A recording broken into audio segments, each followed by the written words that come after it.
Good morning guys and welcome back to the channel. So today I hope I will finish the hull, and I also find out that I forgot about the rudder. So this is another thing that you have to add to this model today, and I need to paint these parts on the bow in white. And I believe this is it. The whole of the model will be completed. But before I will start doing something on the model, I want to show you another book. I already read you some about lobster smacks from this book by Howard Chappell, but this is another his book, and probably I have to make the overview of this one. And here I found even a model, and this is actually Muscongus based sloop 8080s. Let me switch to a different camera.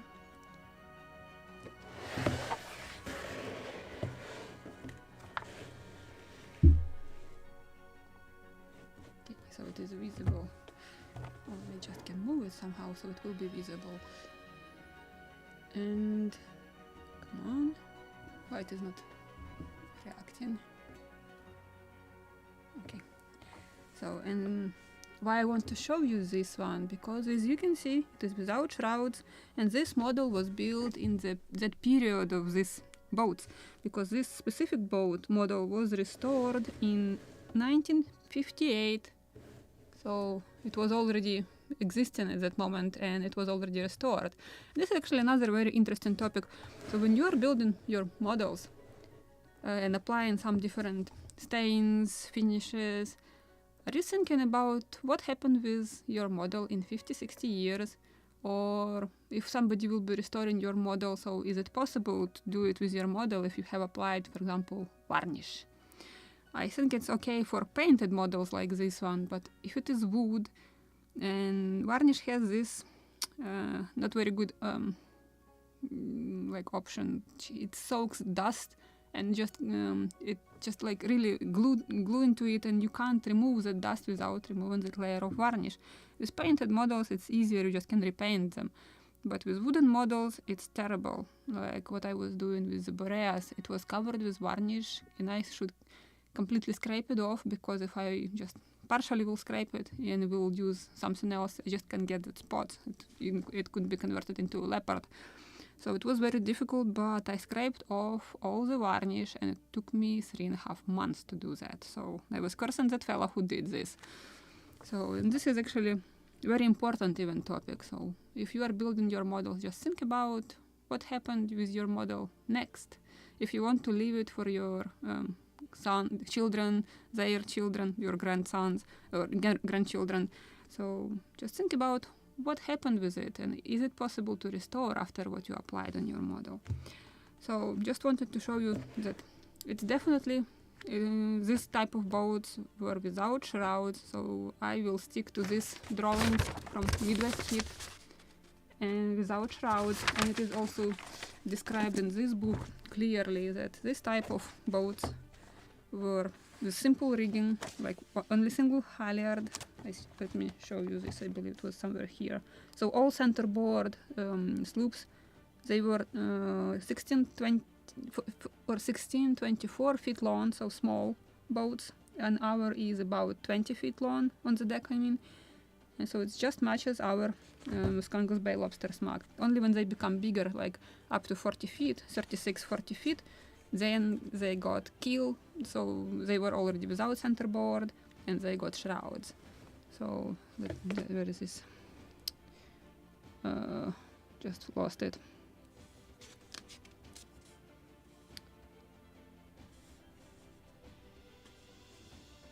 The centerboard model right here. So let me position it to you so you can see it and you can read it. Actually, I can read it from the screen now. So the centerboard, it's right here. The centerboard model did not have shrouds, and the gaff was hoisted by a single halyard. So this is exactly what we have on this drawing. So I will stick to it, and I believe this is more historically accurate rigging for this model. Because maybe that materials which were provided to David Ancherel by a manufacturer, he used them, but they were only digital and he hasn't saved them. So he has some notes in his notebook, but it is mostly only about the hull, nothing about rigging. So I think this will be more historically accurate. I have just like proofs. So this is a document, and this is important actually if you are a European ship modeler and you are a member of that international ship modelers society, so you can go and compete with your model. So this is your documents and documentation, and you can get additional 20 points only for good documentation. So this is my documentation for this build. So this is the National Watercraft Collection by Howard Irwin Chappell. I will make overview of this book for sure. So let me check now how and from what piece of wood to make the tiller for this boat.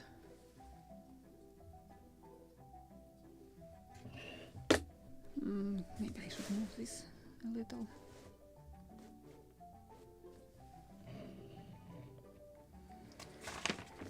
Tiller.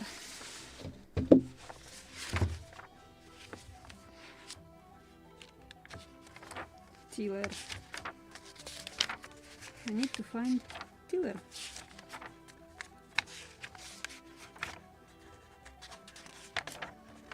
Actually, my plan for today also to finish the sails, and I need to start sewing sails, bolt rope on the sails during the live stream, but I will stay here to the end to finish it completely.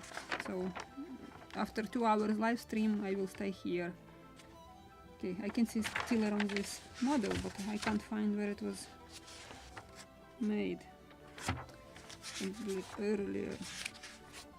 I'm sorry, I'm a little unprepared today. Just got terrible news from my country, and I really I'm watching these pages and I don't remember already what I'm searching for.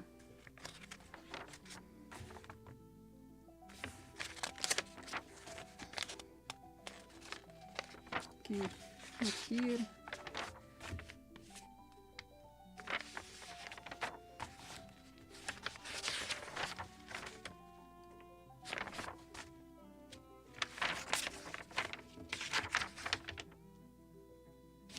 I can see the tiller on this page here, but I can't find when it was and where it was done.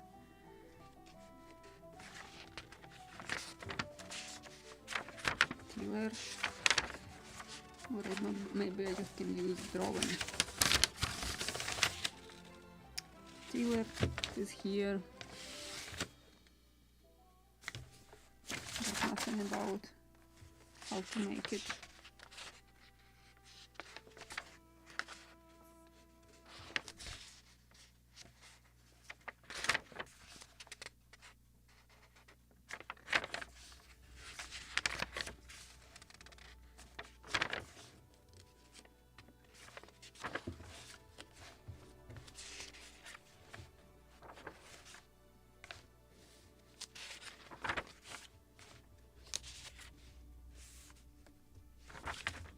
Where is it?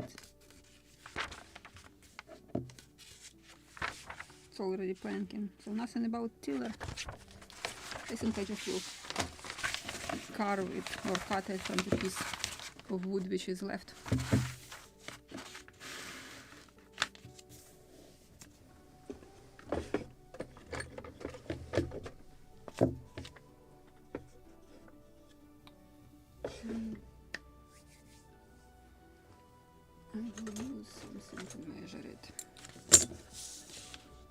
Actually, it is from quite thick piece of wood.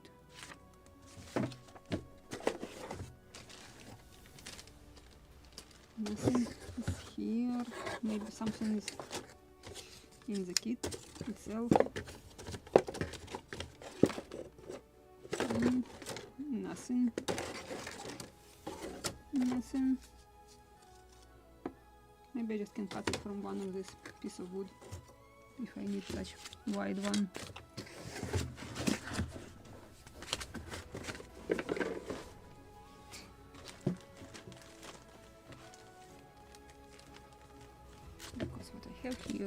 definitely not wide enough. Nope. And the width of this part is just perfect. So yes, I will cut my tiller from the leftovers of this piece of wood.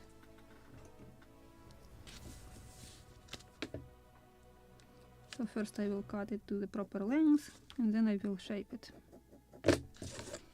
Maybe I will need such piece.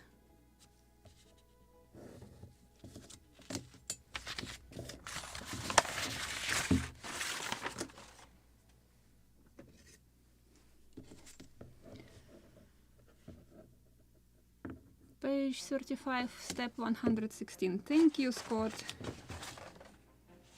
Page 35.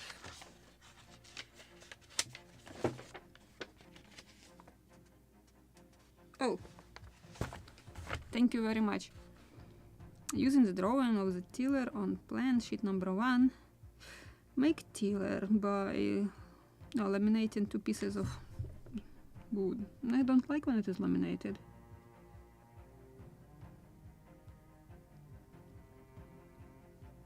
.132, this is, what is this width?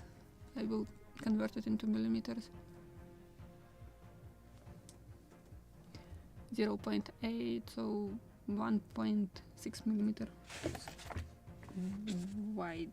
And what do I have here? 3 millimeters. So I will stick to this piece of wood. Definitely. I just will carve it than just to bend it. It should be whole piece, not glued together from 2 pieces.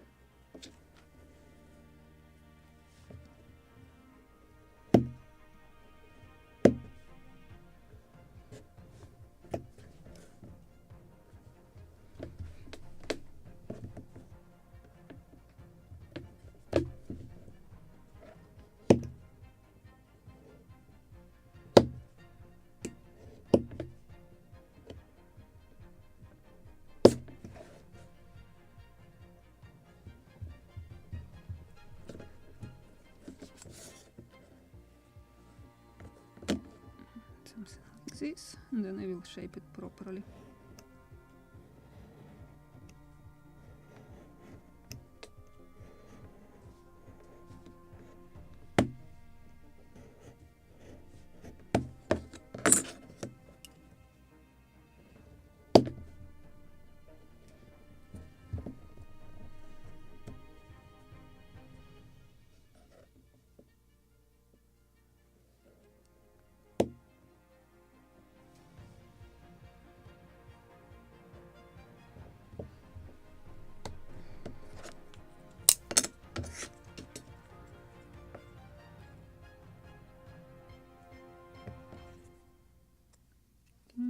Somewhere around here.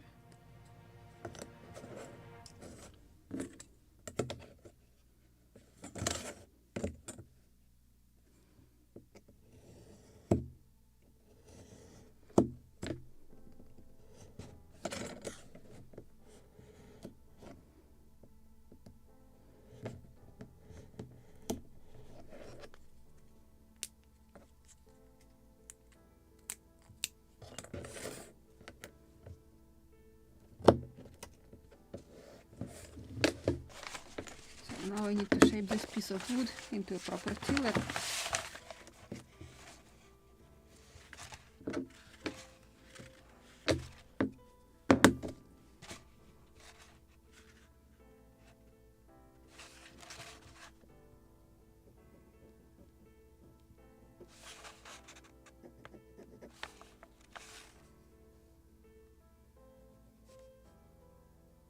Now I'm trying to repeat this radius. Just eyeballing it.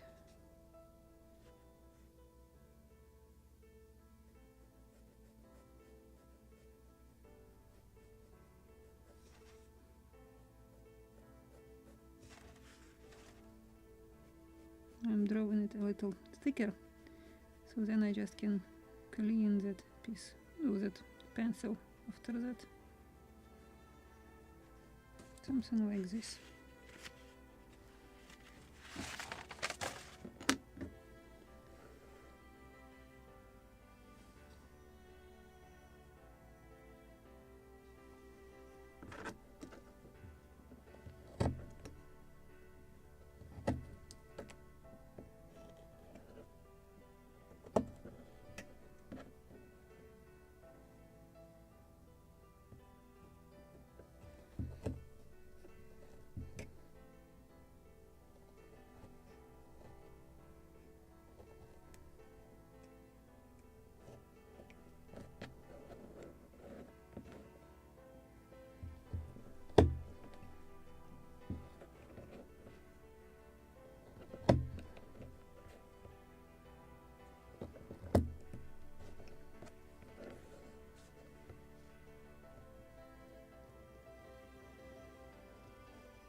This will be the most convenient to do this.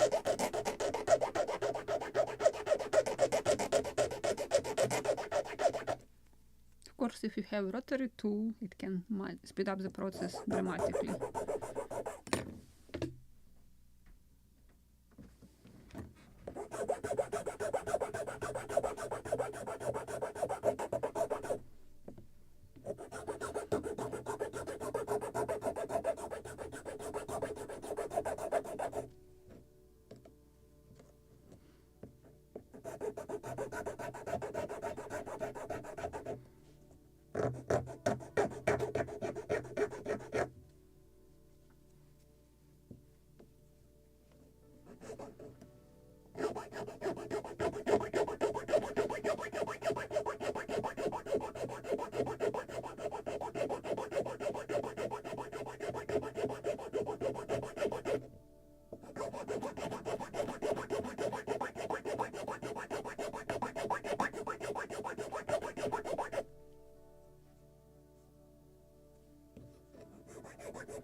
Actually, I have bigger sandpaper with bigger grains. Can do it faster.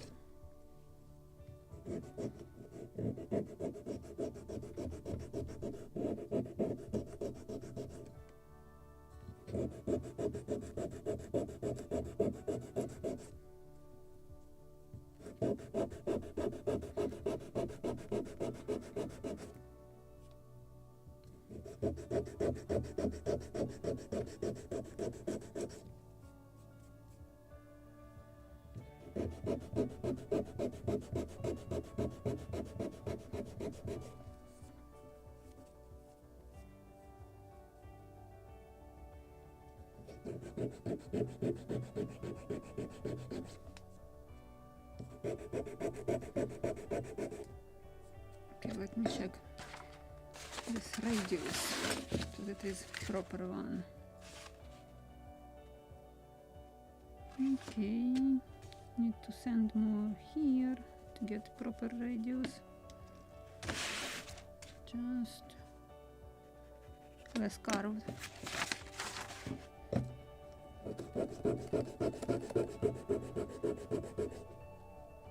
So that is why I haven't cut it to precise thickness, so I can fix if I haven't drawn proper radius.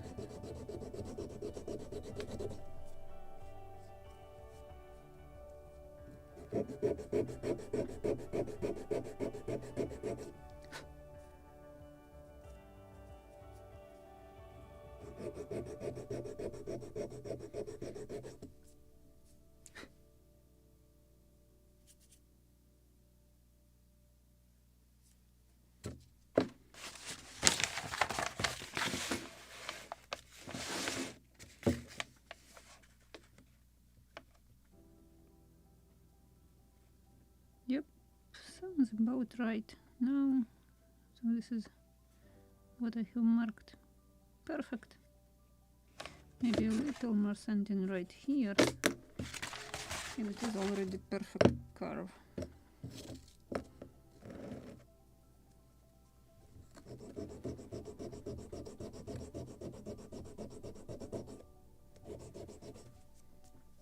Okay, now I need to shape inside inner part of it.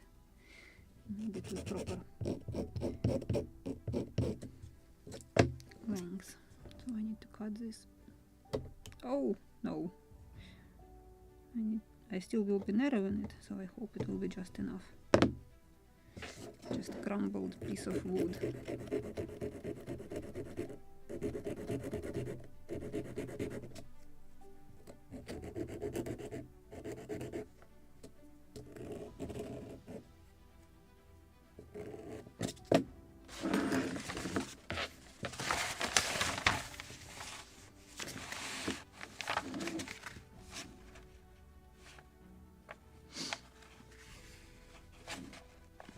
Just enough.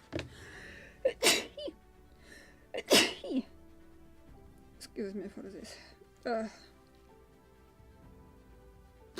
Done.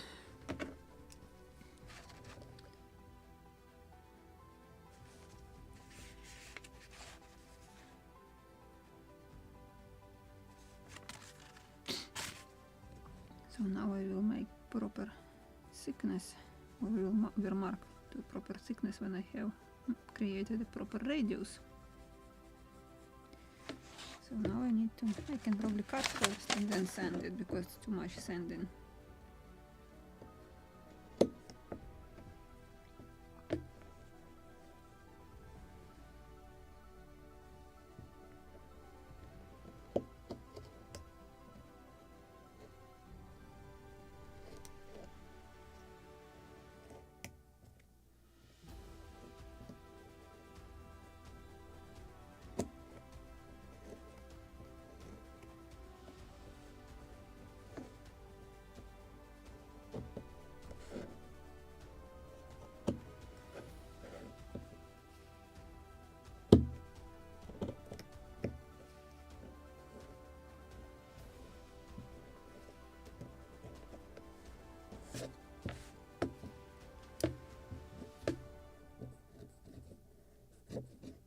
Maybe it will be better if I will take sharp blade, so it can really cut.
We'll probably shape this end of the tiller.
to narrow it more.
More.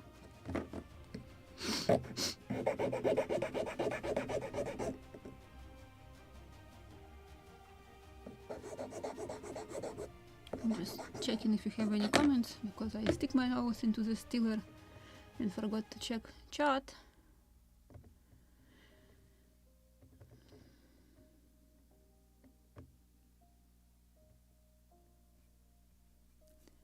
Okay, haven't missed anything, but if I have missed some comments or questions, just drop your questions in the description under the video and I will answer them.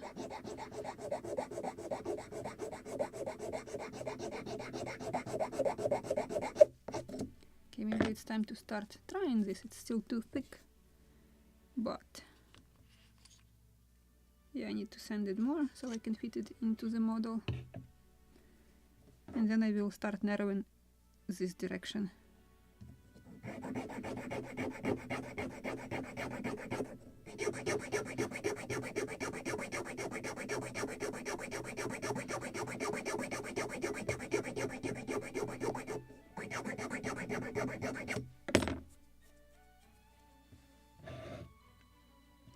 More, maybe even like this.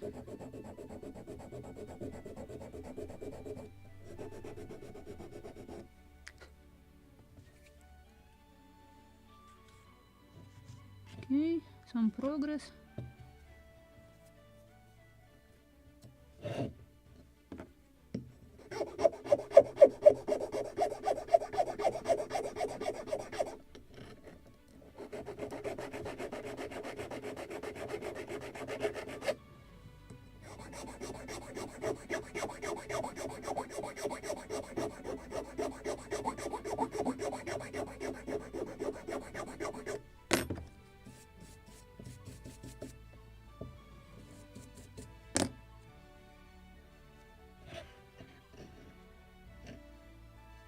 More.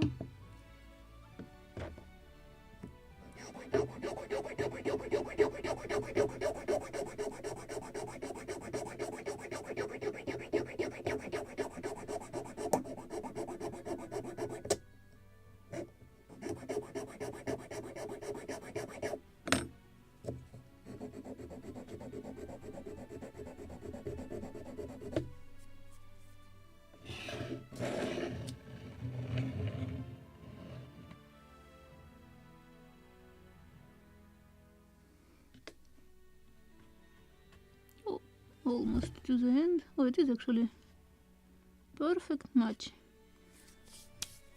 Good. Now I will start rounding it somewhere here and narrowing it to this point.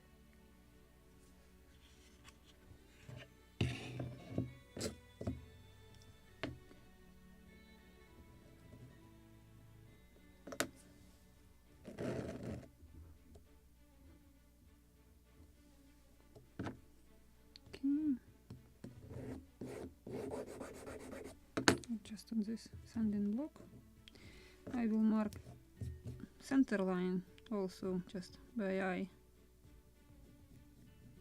so it will be narrow, it's symmetrical.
Yeah, you could use walnut too, why not?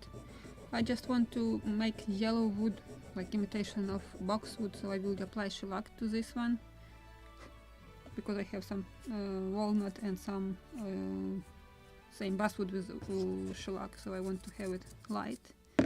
And usually, don't know why, but tiller is mostly polished to the very,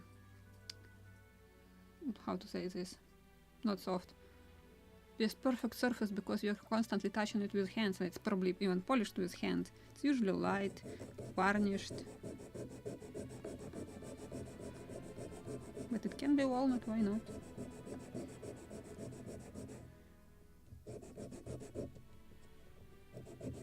I believe this is also just a question of taste of the owner of the boat.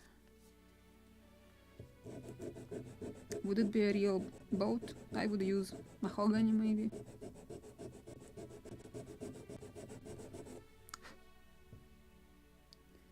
More.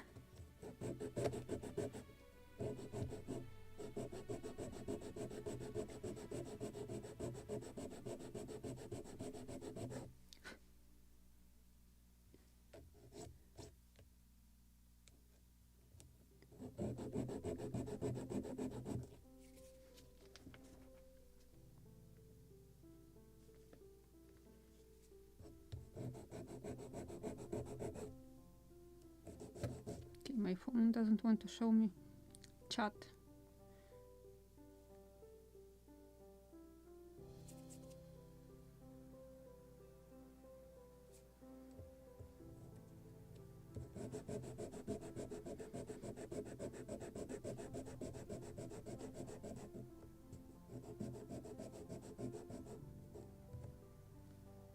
Why not make beautiful tiller? I just decided to use that piece of wood, scrap of wood, same thickness as that niche for the tiller. Not that it was exactly attached in this way, it's not visible when you are also setting up your sail, etc. But just fake this slot for the tiller here. It's just fake. So it's just convenient to use the same thickness of wood.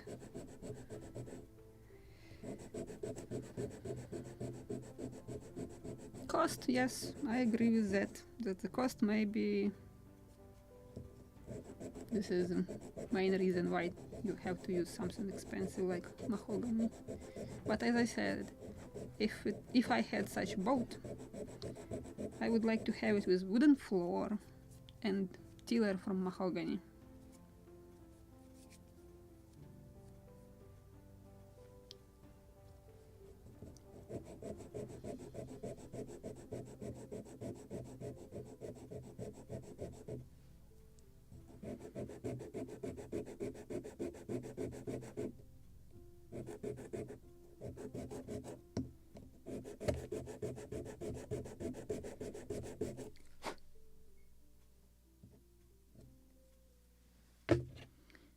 Just to try.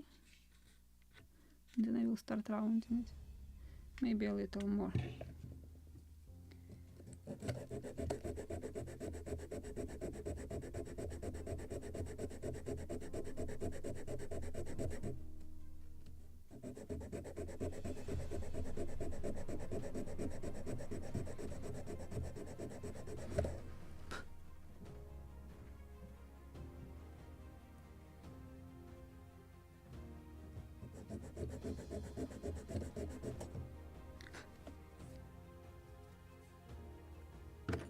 A little more shaping.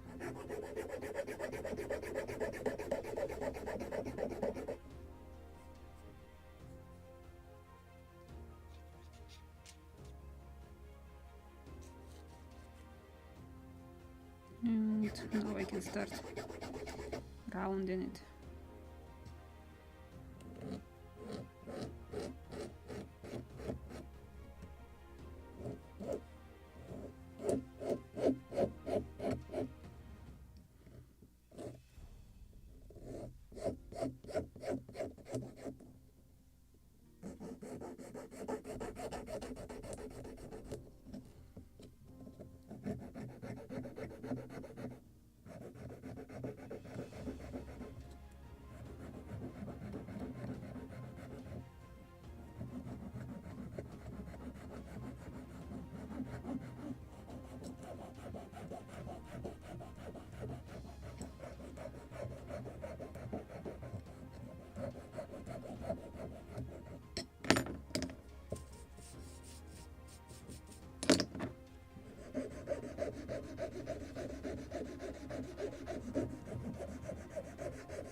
Maybe it's too big. In the end, yes, I need to make much smaller. This rounded part should be much smaller.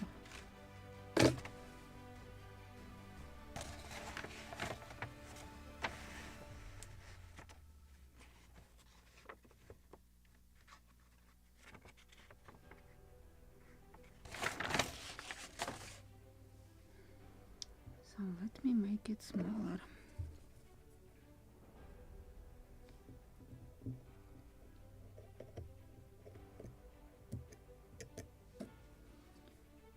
Not that much. Something like this.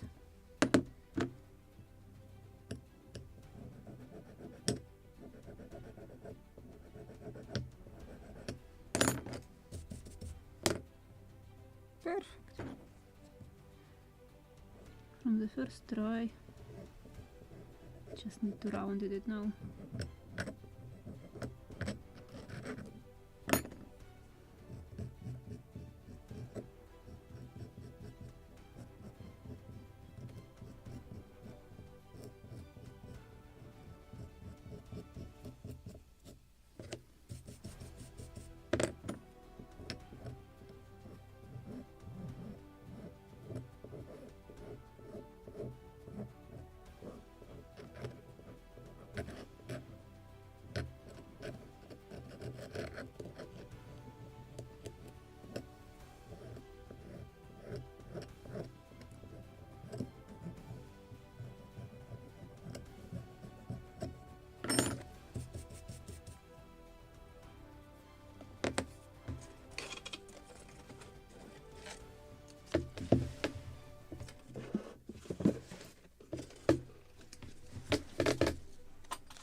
My bowsprit.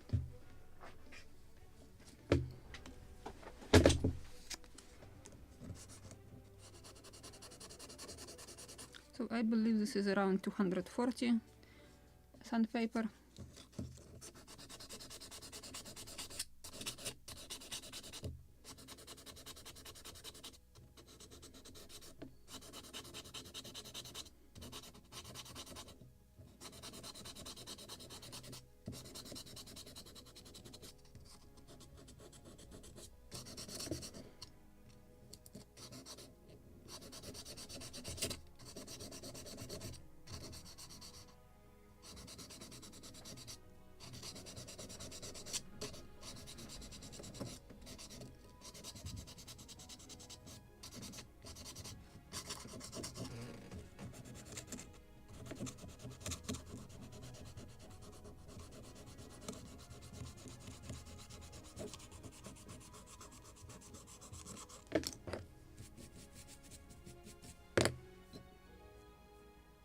Perfect.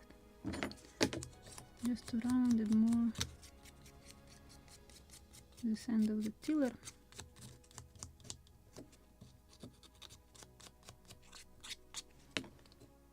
Now I have perfect tiller for the model. Let me clean first this mess.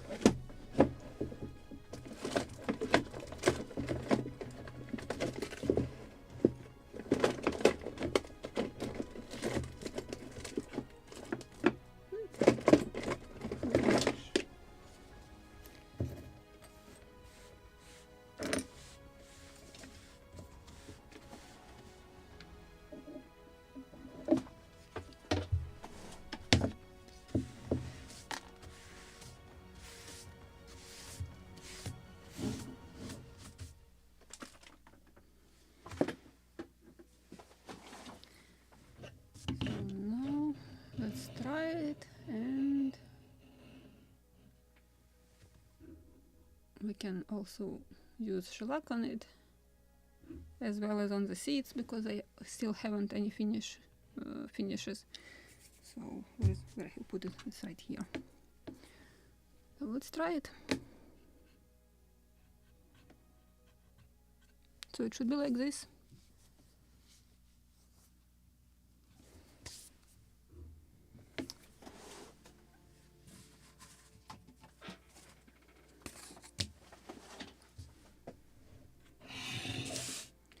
And of course I will use shellac, as usually.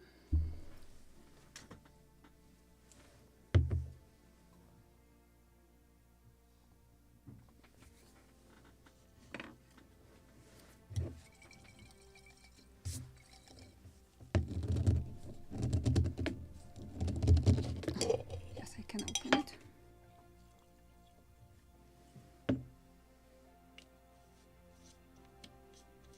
And as I said before, advantages of using shellac: it's alcohol based, and it dries instantly, and you can glue it without any problems. Because if you are using oils, better to use it when everything already is glued and you don't have to add anything. For example, like on the deck when you have to glue a lot of stuff, then you can use oil in the very end of build. So if I wanted to use oil on this tiller, so first I should glue it and then oil it. But because I know that I can spill oil on the painted part and it's very difficult to clean, better to use shellac. So I can use it separately from the model. And now I will apply it also on the model on these hatches.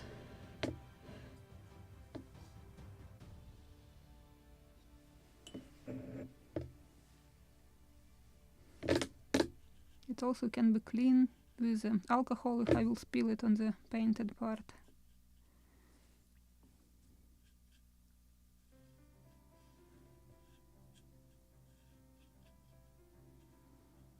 But actually, just for the comparison how the shellac is looking on the model and how the oil is looking, I can apply on seeds oil. It can be tung oil, it can be linseed oil, Danish oil. I like, for some reasons, the most tung oil, so let's apply tung oil on these seeds. But I will apply shellac on this white wood, so to make it colored, and then I will use oil on the walnut. Just touched it where I shouldn't touch.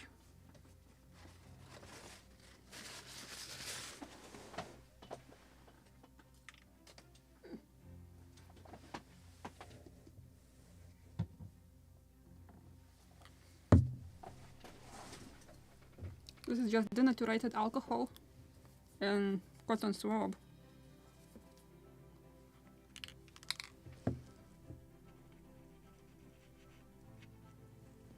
Done. Even here.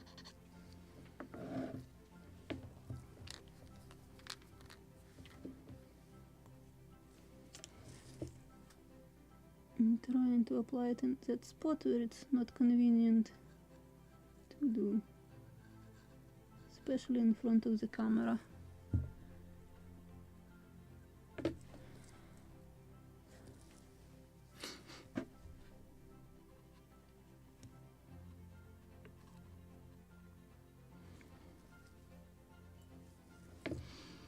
And when the hands are shaking.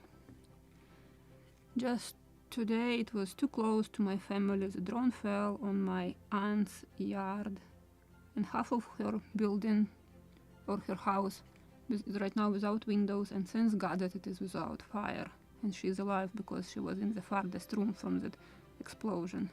So walls saved her, especially from the bits and pieces from the broken glass.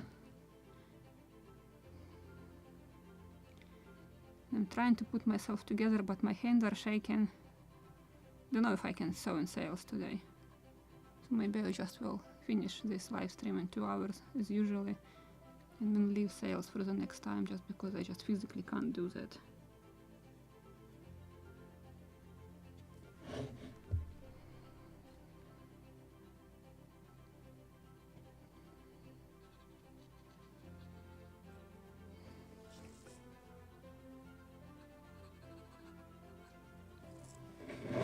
And for the rest of the seeds I will use oil.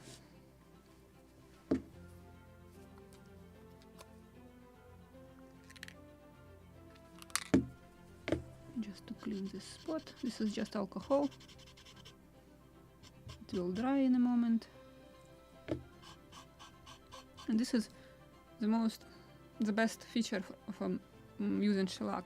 You can clean it or completely remove it just with alcohol and cotton swabs.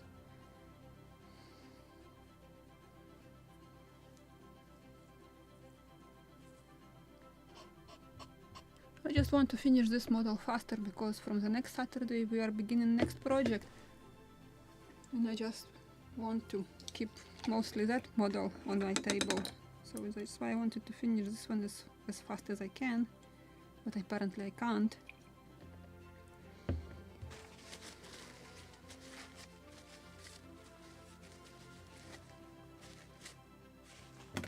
Okay, oil. I need oil.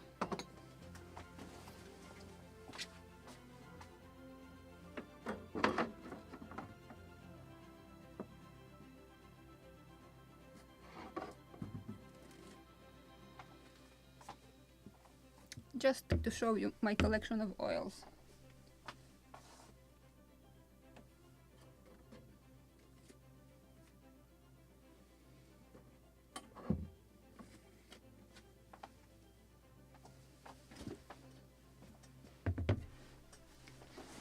So what I have here,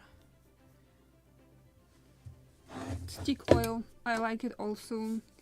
I have some restoration or renovative oils. They are colored. This one is walnut, and this one is just renovating oil. It's very similar to Danish oil actually, because I don't have it right now. But for using this type of oils, I also have some. It was somewhere here, like this is from Germany, I believe, Balsin. This is from that weaponry stores where you can buy weapons, and also they have such oils for restoration wooden parts of the weapons, so for handles. And I like to use this type of oils for blocks. It can give such a juicy look of blocks and very natural look. This is dark brown. I have also like yellow. They don't have such colors like walnut or something, just dark brown, but it is also very similar to this one. But this one is much lighter color. But before applying such type of oils with some shades or colors, I prefer to seal the grains. Like for example with Osmo, this is mix of oil and wax, and it's without color mine. Like this one. And so when you created a like first layer with transparent color, and then you're applying some colored oils, you're just getting beautiful shade. Because if you are not sealing or closing the grains of wood, it's also the same with stains. If you're not closing grains in scale, if you apply just pure stain on the wood, it will look like dirty model, just dirt on the model. But if you will seal grains first and then you'll apply some stains, I also have some stains, I believe.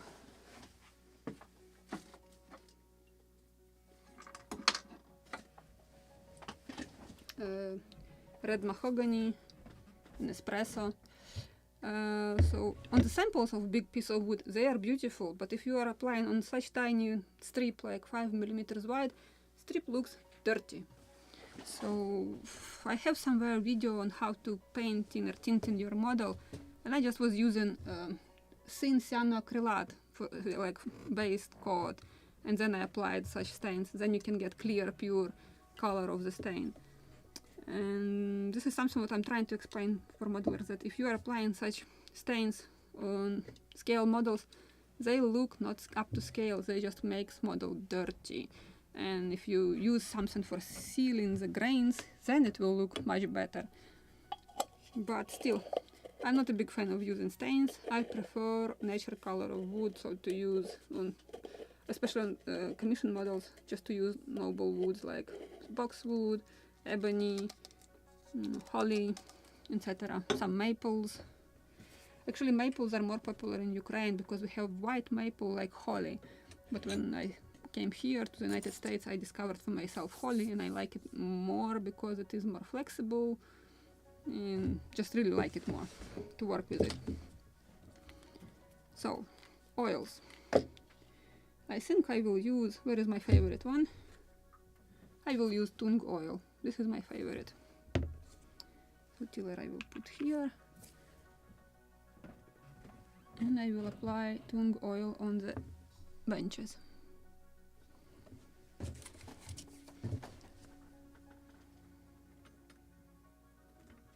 I don't have proper brush. I like to use stiff brushes for oils.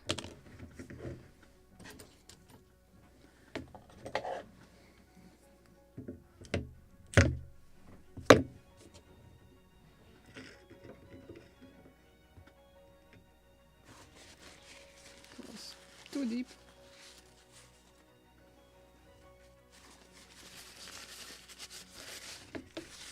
So let's do it.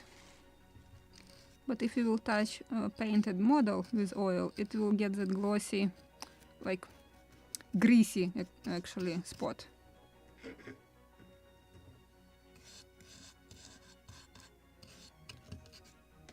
Need to buy proper brushes for oils. All of them are worn out already.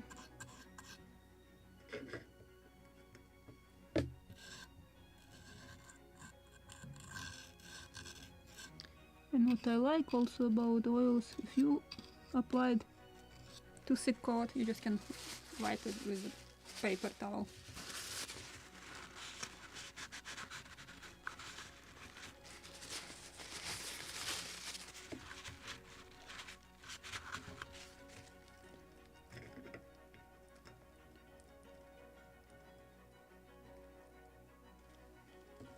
Yeah, just glue cyanoacrylate. It is doing this job like sealer, because sometimes it's just such a small tiny surface, so no sense to buy. Usually I was using nitro varnish, but I can't find it in the United States, so I start using mostly cyanoacrylate if I need to stain something. Usually it is very small tiny part, so it is doing its job, but it's also eating your eyes when you're applying a lot of cyanoacrylate on the surface.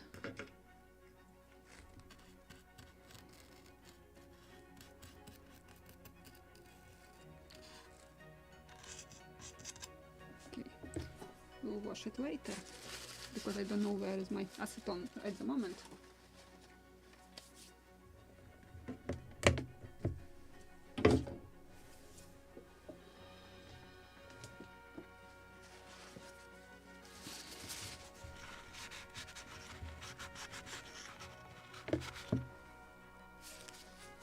Now we can compare how the benches will look, comparison to the hatches where I have used shellac. Oil usually gives you more juicy and deep color than shellac. Shellac, you are getting that like more dry wood, and it also gets that more yellowish color. So if you want to change a little your color of the wood, like get yellowish shade, then it is shellac. And actually I have garnet shellac and yellow shellac, and it is barely visible difference. Only when you apply 3-4 coats of each, then you can see some slight different shade. So it doesn't matter what color you will use of shellac. But I will apply another layer of my tiller because it's too light still. So I will apply another layer of shellac, if I will find where I have put it all. Why I have closed it that strong? No.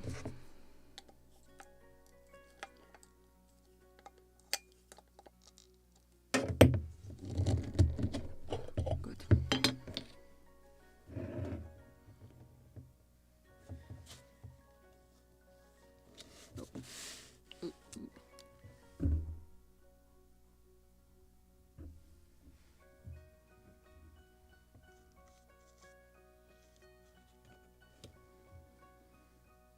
So the more layers, the more deeper and juicier color.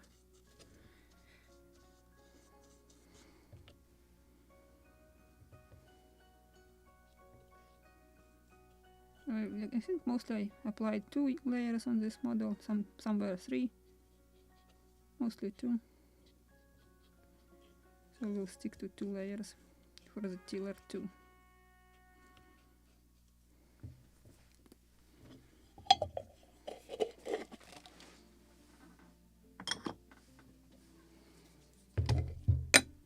And even if you will forget to wash your brush immediately, you just can soak it into acetone and shellac will melt again. Just a moment to go ahead, paper towel here.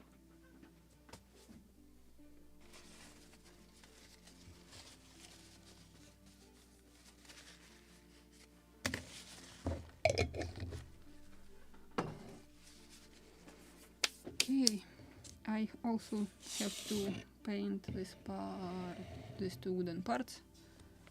So let's paint it white, and then I will glue tiller, and I need to add some eyeballs on the deck. White. White.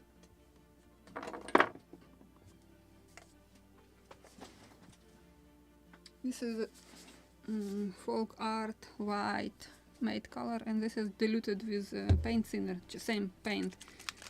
So we'll see which I will use, or both. Sometimes it's more useful to use more thin paint, sometimes thicker paint.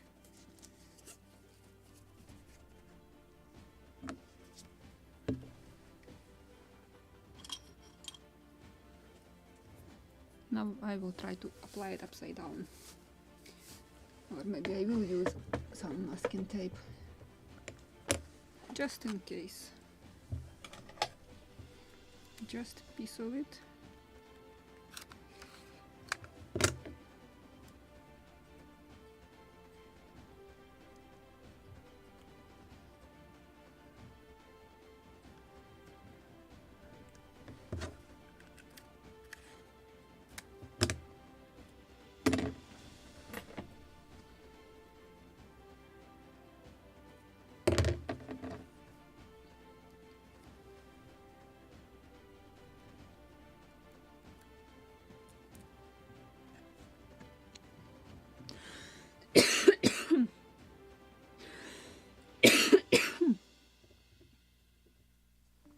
No, maybe it's from the oil.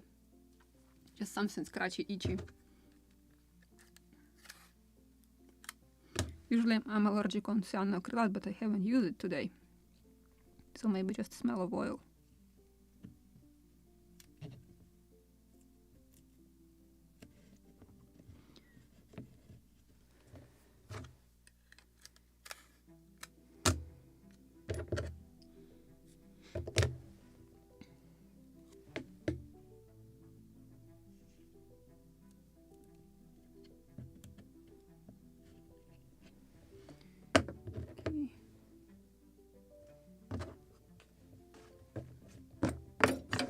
Now it's time for painting.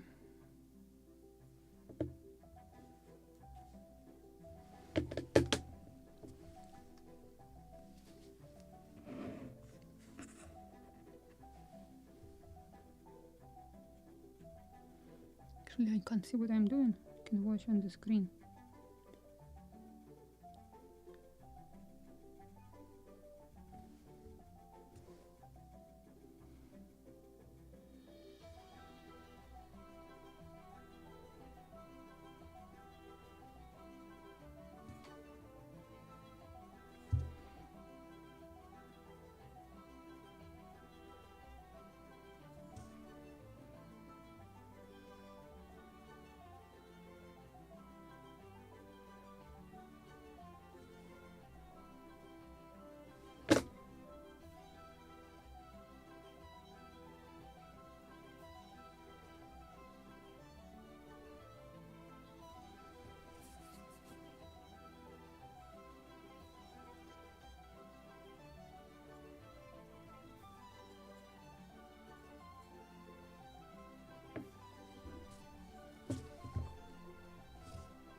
I'm using both diluted or thinned paint and thick paint simultaneously.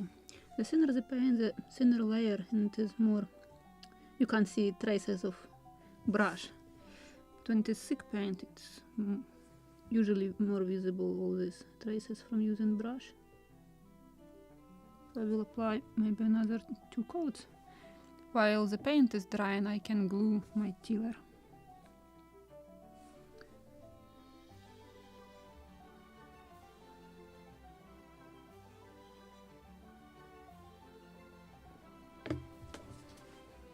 Somewhere with water. Yes, with brushes. This is where I have hidden them.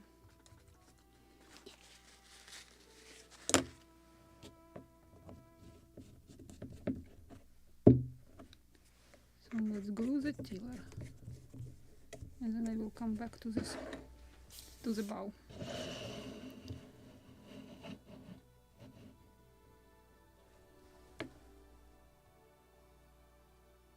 Actually, I will not even scrape off the paint. It is in such niche that it will not go away anywhere. So I just will apply a drop of PVA.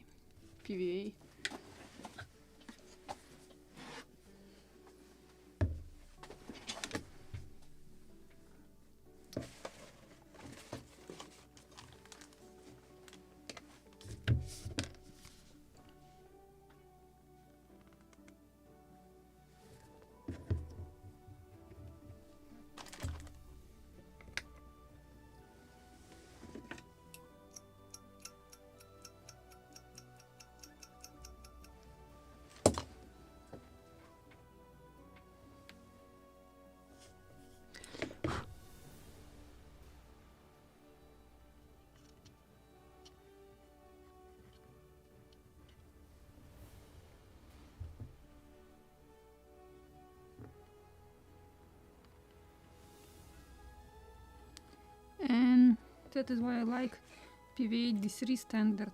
It is also dry as transparent. Even if I will spill something, it will not be noticeable. It is transparent.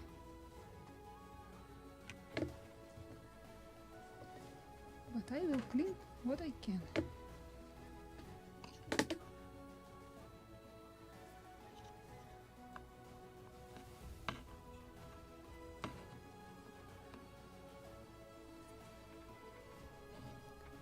Okay, what is on the other side?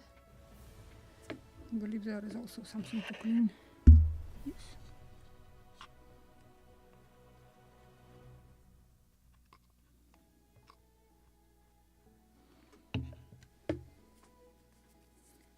So done.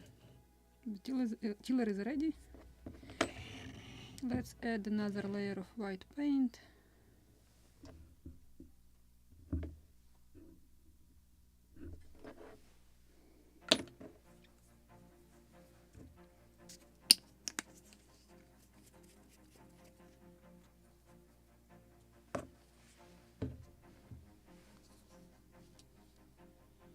Yeah, 300 grids.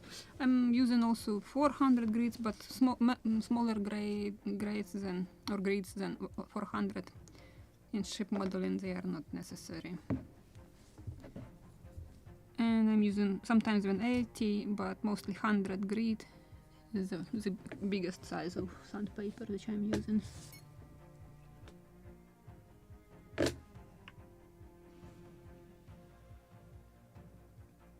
But I do like to use Scotch-Brite or scuff pads for polishing, especially before painting. They are perfect for that.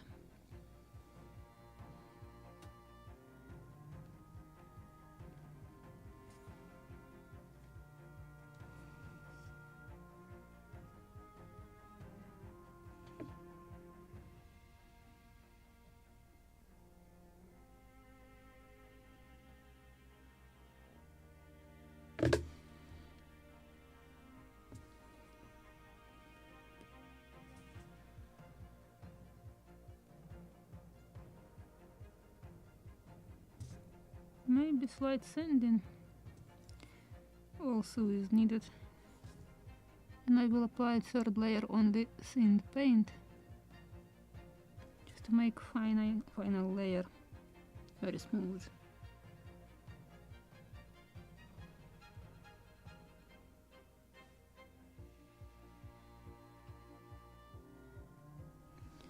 But at the moment I will get some eyeballs, will blacken them. I believe 2 on the deck, 1 on the bowsprit. Oh, and I need to glue also cleats. So this is what I will do.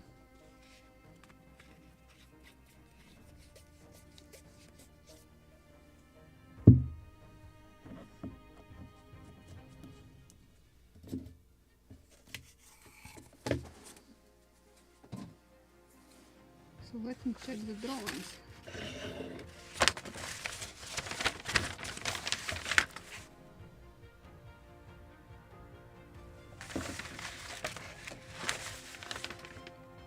So 1 is right here, and 2 on each side. Cotter pin, fire lead. Cotter pins, okay. So they are cotter pins. And just to check on this side, or on this plan. Yeah, they are right here on each side. So this is what I will do. So then 3 pins, and I need to put 3 pleats, I believe, on each side of the cockpit and above the tiller, also 1. So 3 pleats. And what do I have here? Oh, this is my hoops for the mast. I will install mast today because today's episode is about... Oh, I even have everything what I need. Nice. 1, 2 cleats or 3 cleats. Good. So let's install it.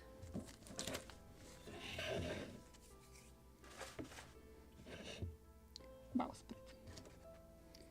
Bowsprit. I have even hole drilled on the bowsprit, which is good. Have some paint on my fingers.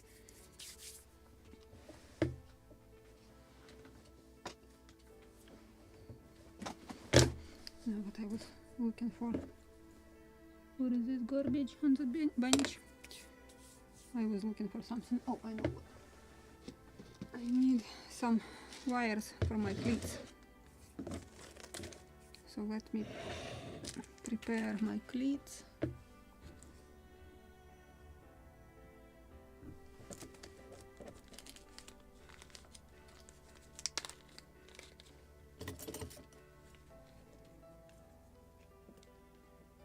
So 1,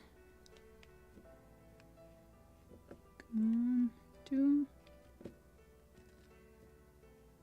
3. I don't need block right now, but I will need 3 eye bolts. And actually, maybe I should use that one from the kit. They are bigger. Where are they? I believe these are from the kit. So you can see the difference in size of eye bolt. So this is very good. Okay, let me move it. Good small eye pins are actually for blocks rigging, but for the passing the line I will use this one, these two. Just need to blacken them. 1, 2. But they are too big for the blocks. But for in the bowsprit it is for the thin line. So it will be with this one, and for the sheets, because it is for the sheets, and they are the thickest lines on the sail, so I will use 2 bigger eye bolts. Okay, this I will put aside.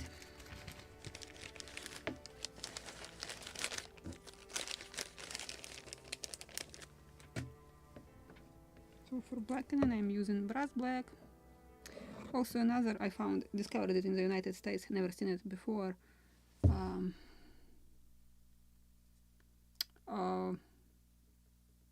I remember capital J letter, but don't remember the name. Okay, I will remember it and will tell you. It's doing exactly the same job.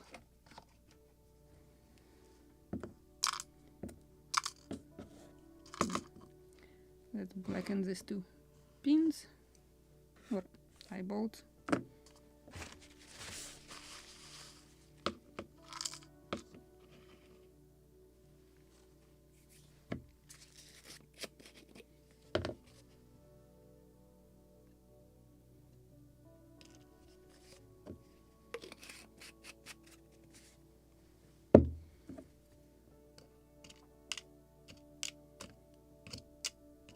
And I like brass black because it can also blacken the soldered pieces, silver solder. I have actually 1 silver solder which I have to dip twice, but it is working still. And it is also good with all that metal cast parts. Like even these cleats from the kit, they can be blackened with brass black easily. Just to show you that it is working, I will grab these cleats. And also what I like about this brass black, if I will use, for example, file to remove this, we can see these traces from shape, for mold where they were made. So if you remove it, it still will be, you can see the scratches, but if you will use brass black, these scratches just disappear. So just to show you this. Okay, let me show you closer what I have done. So you can see the scratches, still slightly visible traces from, where I just lost focus.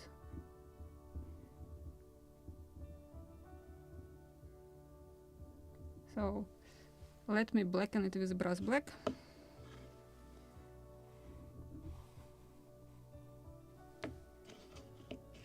Come on.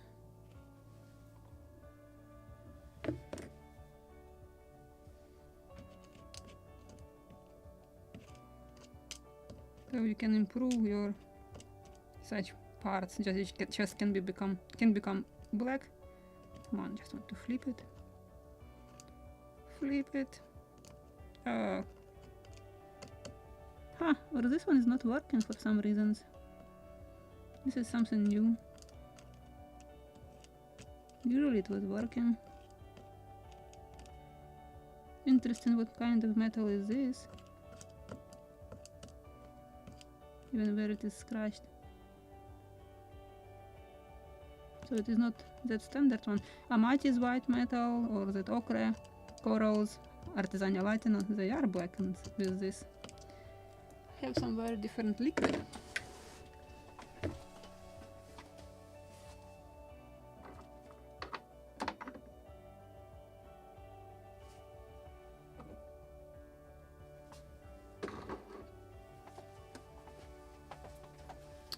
Now I'm trying to remember how to translate metals. Lead and what was another one? That white metal. Let me Google the translation.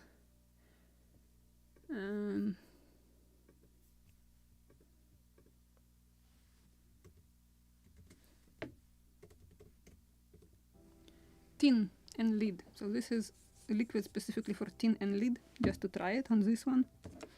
Because it is not working.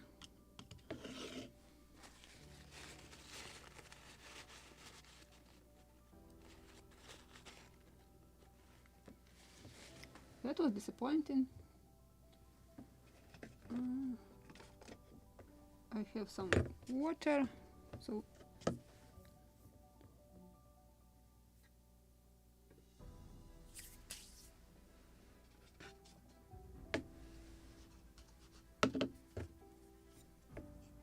I just will get my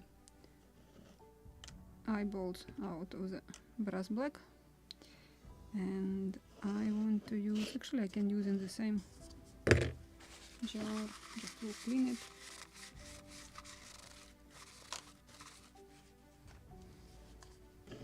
So this is a blackening liquid for what I said, tin and lead, or some, don't remember proper, tin and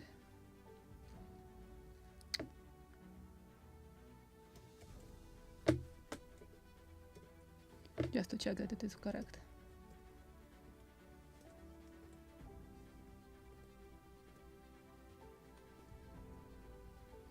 Tin and lead, yes, so that was correct.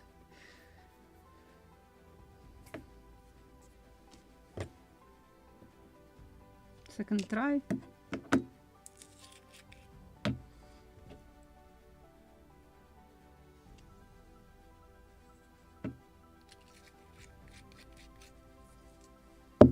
Or if it is a known metal, if it is not tin and not lead, then I don't know. Oh, it's blackened. Yeah, so it is some kind of mix maybe. It's actually not blackened, it become brownish. Never seen this effect before. Just partially where I have sanded, it is sort of reacting. Strange metal.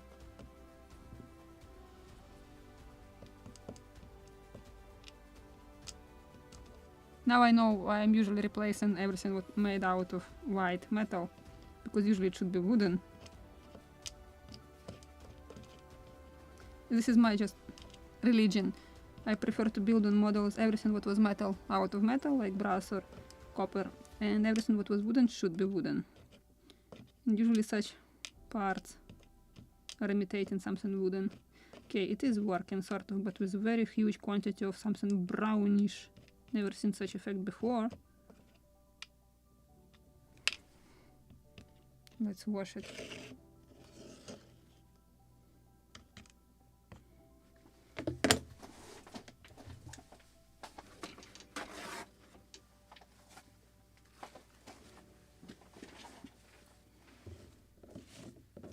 Let me put these cleats back into the bag.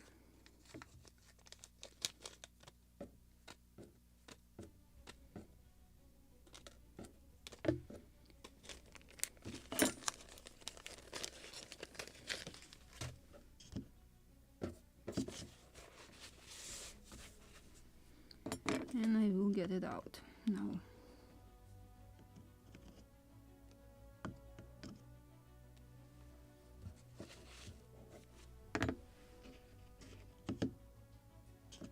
Need to wash this one now.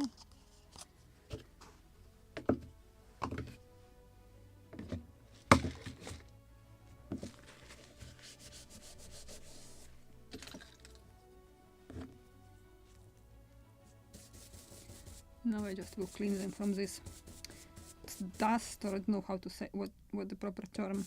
After a chemical reaction, it covers with very thick black dust or soot. So if you will clean it, you will get this beautiful shiny gray color of metal. You can still see that it is metal, but it is like that. In pencil, it's also very similar color, so I like it.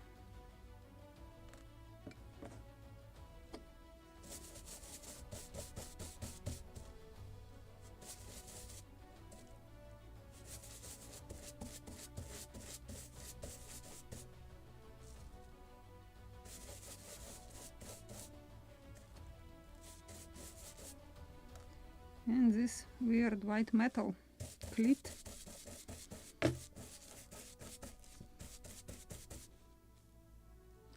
Definitely right now is looking much better than it was white metal. But it was weird that brass black couldn't blacken it. But I can see these traces. It is not hiding it where I have scraped it.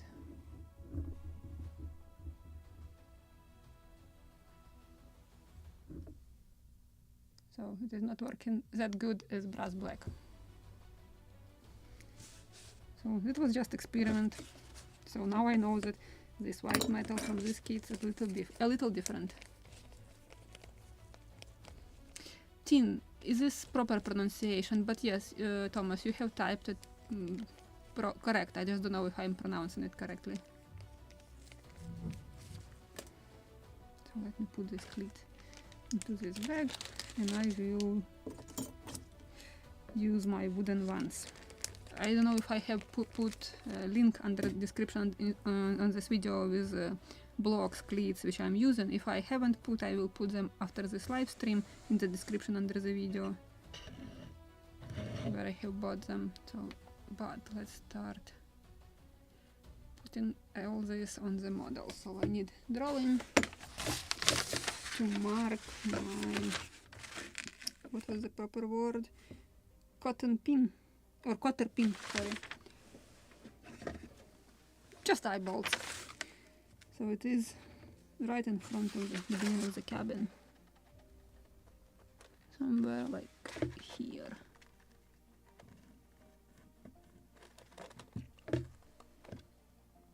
And on this side, just to make it symmetrical.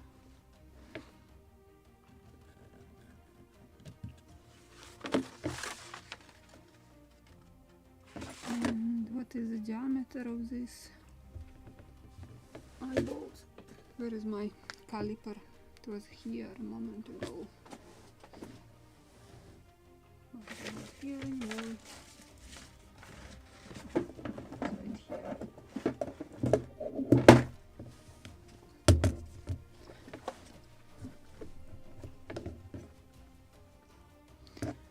Pot metal. Don't know what honestly don't know what is this metal, but that liquid for tin and lead worked. So 0.66. And now I need to find my drill bit. And this one I believe much thinner. I need to change it. Or I can drill smaller first and then can make it bigger.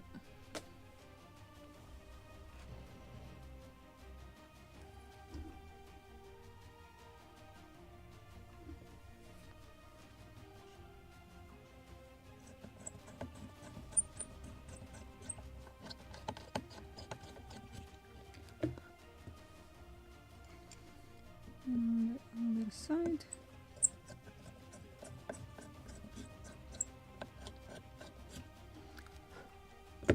Just to check that it is definitely not proper diameter. Yep, need bigger. So now I will change the drill bit.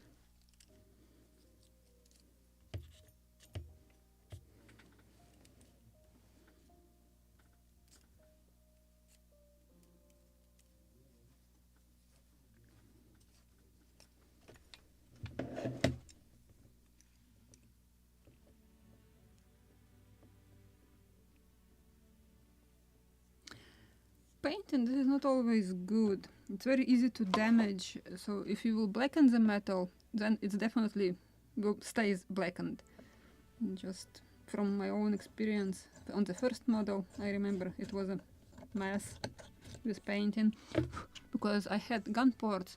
It was a sort of frame with a lid and I was painting them, and don't ask me how many times I damaged it in the process of building the model. When I discovered that I can blacken them, that was a life-saving.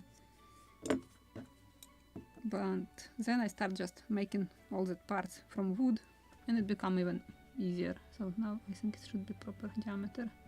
Yes, it is.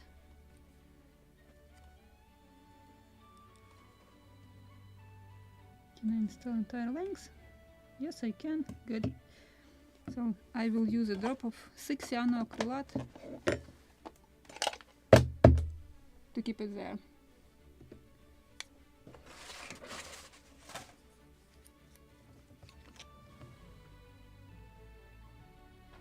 Or that it will disappear or will fall from there. But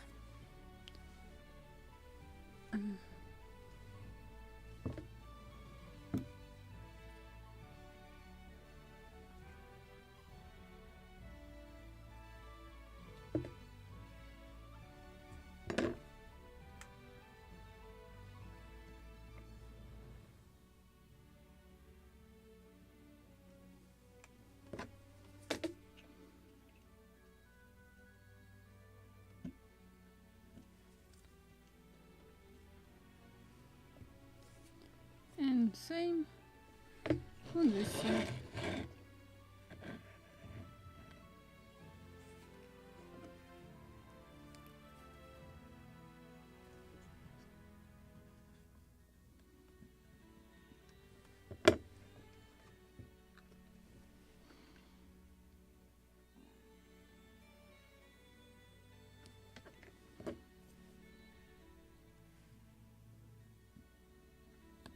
Oh, it's too long, so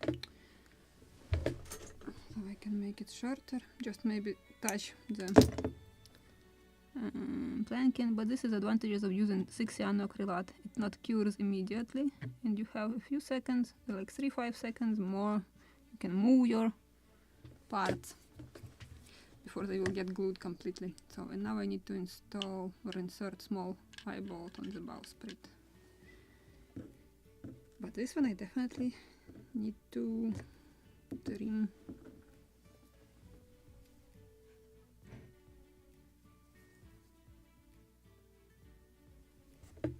Just to check proper diameter. Yes, it is proper.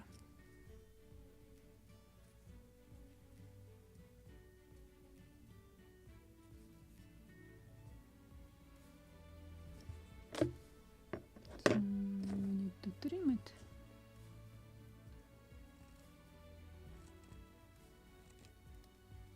Maybe even more. I just will use sanding block to make it shorter.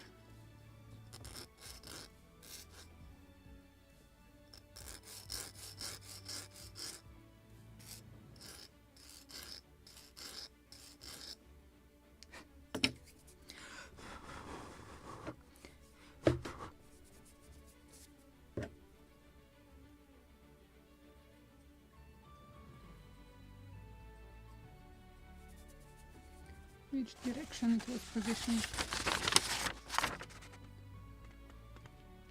Nothing about that. Okay, I'll position it like this.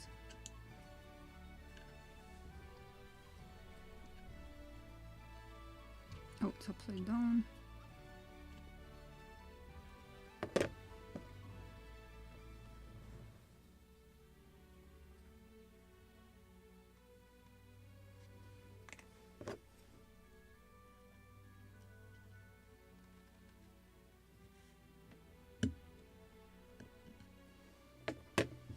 Okay, so this is our bowsprit.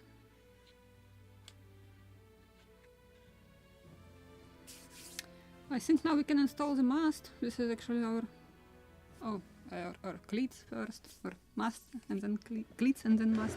We have 3 cleats which I have to prepare, so I have to find 3 pins, or actually it's doubled, so I need to find 6. This is just wire 0.5 which was stretched to straighten it and become 0.45 millimeters in diameter. This is just pieces of it. I just have such jar where I'm collecting all parts from different models, like gunballs, or gun, yeah, the balls for guns, cannonballs, well, finally. And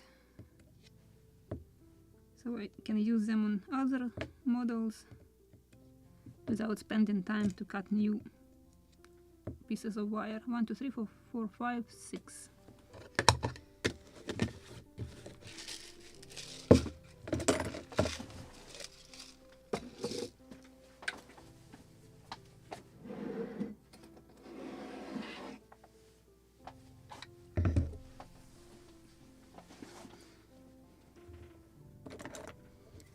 So now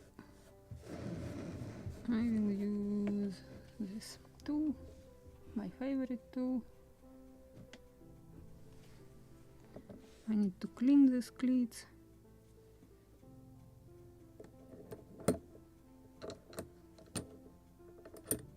From these traces of laser cut. Just to make this surface flat, which I have to attach to the deck, or to the sides of the cockpit actually, in this case.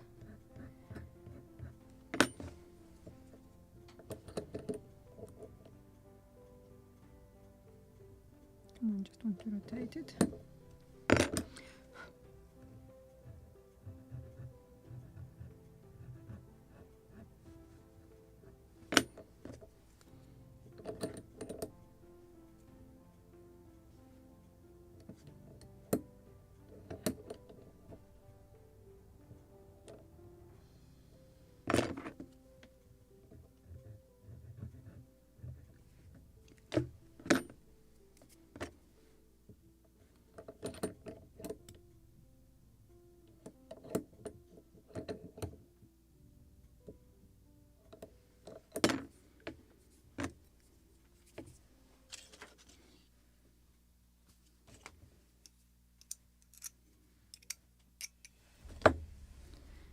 And now I will use these small tiny pieces of wire like nails.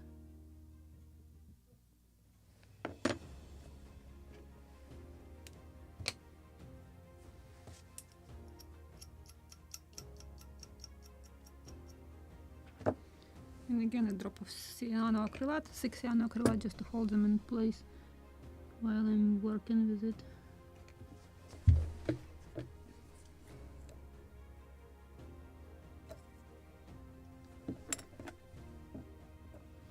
I have a video somewhere. It was about French cutter Lobster, how to make nails out of wire, and I have shown this technique how to make them. Maybe I have to make absolutely separate video only about how to make nails with rounded cups out of wires. This is maybe not that visible on this small diameter nails, but it is much more visible if the wire is much thicker, especially if it is 1 millimeter in diameter. Now, why it is not going in? Oh, it's going, good.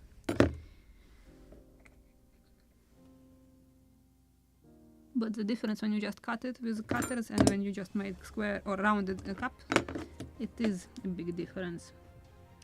Especially when I'm making close-up pictures. It is very noticeable. So I want to cut one nail.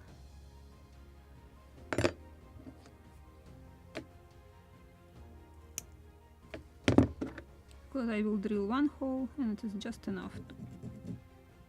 No need to make 2 holes. One cleat is ready. I have another 2. Good job, this one is burned. Not beautiful. How about this one? It is burned too. Maybe I have bigger nails.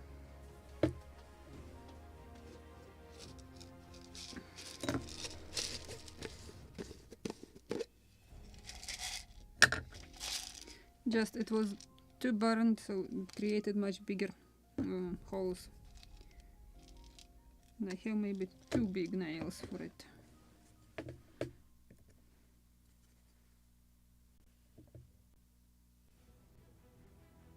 Or just good, it's perfect enough. Just need to clean it now.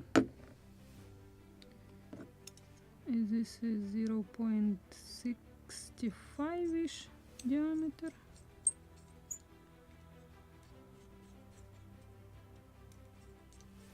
Yeah, this is, you can see immediately on such small tiny parts if manufacturer has good quality laser cut machine or when it is Chinese cheap junk. No, it's too big nail.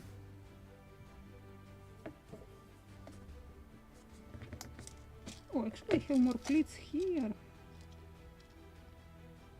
This is one single nail.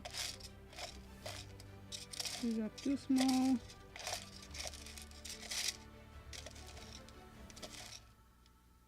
Oh, I have too big cleat here. This is, I believe, from Pinky Schooner. I have some sheaves, block with sheaves, treasure box, and I have even some steps from the boat. What a treasure box.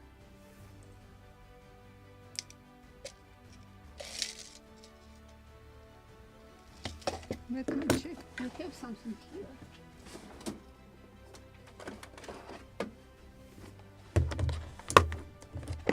A box with huge quantity of blocks. Blocks, cleats. I hope with cleats. Yep. I have some cleats. Which one? This one.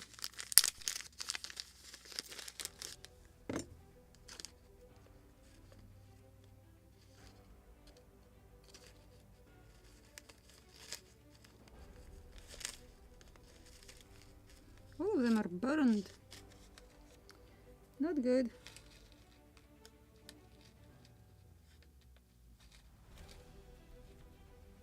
This one a little better. Let me grab this burned.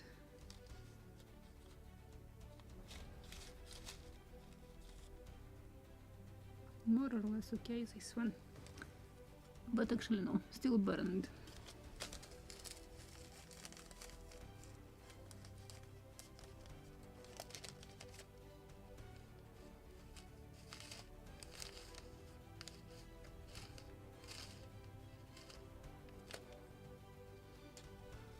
That is disappointing, especially when you are ordering a lot of them and you are getting burned cleats.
Yes, Vice, this is a very useful tool, especially for working with such small tiny parts.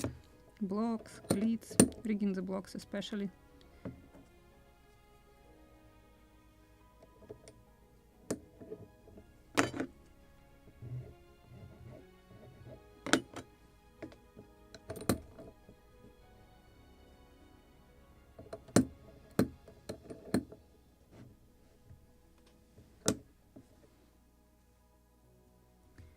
Still burned, but I can fit probably these nails. It's burned from upper part, but the lower part is too tight.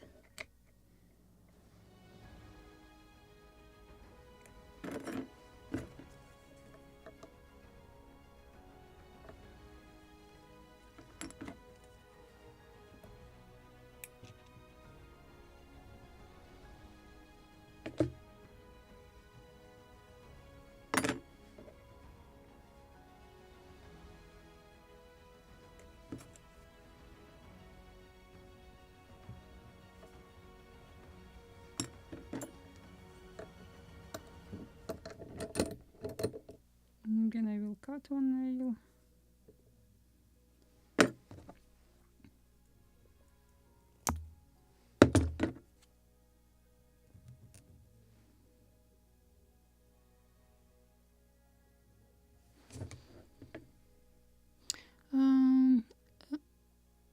Room again in the box. It's a good time to dig out the thumbs up. Thank you, no go.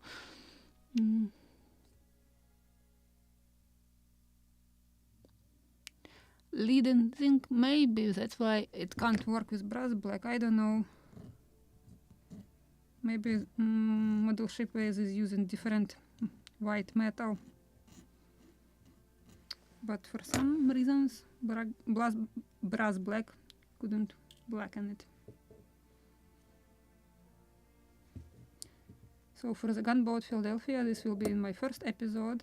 Next Saturday I will make a list, or just will show you actually everything what you will need in addition to the kit, what glue we will use, what finishes you can use. I will offer mine option, but you always can adjust your everybody has different taste. I, for example, want to build this model in such way which I haven't seen on any forums this kit was built. Usually it is just stained, trying to imitate oak, usually in some oils or stained with a walnut color, but I want to make out of this kit classic look of the model, and usually all contemporary models are built out of boxwood, pear, ebony, holly, so I will imitate or will try to convert boxwood from the kit to look like it is all these noble woods, mostly like boxwood and ebony. So we'll see how the model will look in classic, I can't say traditional building, classic traditions of building models from 17th, 18th century. Just curious to see the result. And because the entire kit made out of basswood, it's cheap wood, soft, very easy to work, but also it is a challenge to convert it into a very noble look. So we'll try to do this. But everybody, as I said, has a different taste and welcome to apply stains and or just leave it as it is, whitish wood. I have seen this style of work too, so you just can apply some transparent finishes like Osmo just to protect your model from dust and humidity, and it can stay just plain whitish wood.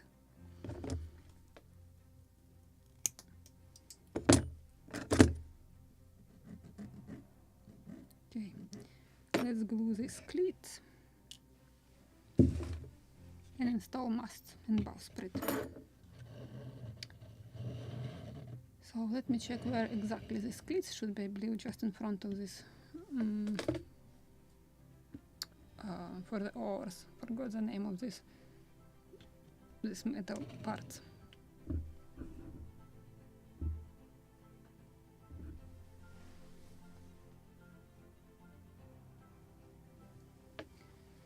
So They are exactly in front of this. Good.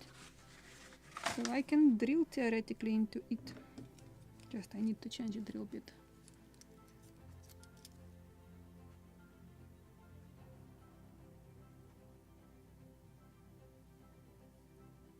Thank you, no go. Really, the channel become something like my regular job. Just when I moved to the United States without knowing English at all, and people were asking like, how are you so in sales, how are you doing this or that, and without knowing any single word in English, I started editing videos from pictures which I had. And then COVID came in a moment when I just got my documents, and all my options for a job disappeared, evaporated. So I decided, why not? Why not try to make a YouTube channel? People are earning money on the advertisement on YouTube. I can try too. And that's how I got stuck to it, glued to it completely, and converted my hobby into profession, full-time profession, I mean. So now I'm making restorations, commission models, building, and I'm just, this group builds or live streams, this is just my vacation. I'm just enjoying to chat with you, with same passionate people. So today I have a day off together with you.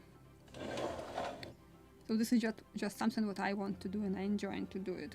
Not just because when you are converting a hobby into a full-time job, it's like, oh, I have to get up, I have to clean that model, or I have to rig that model, or I have to build that part on the model which I don't want to build, never dreamed to build. It's just become boring. So that's why I'm so happy to relax with you together. And I need to make mark first. Actually, I can drill exactly into this wooden block. Maybe that's why it is in front of this. Should be drilled into it.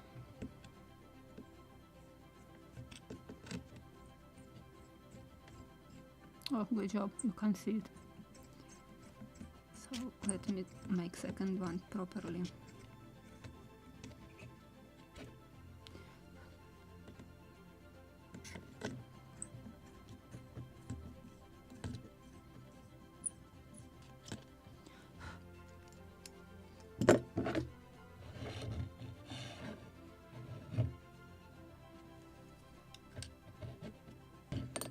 Oh, my bowsprit.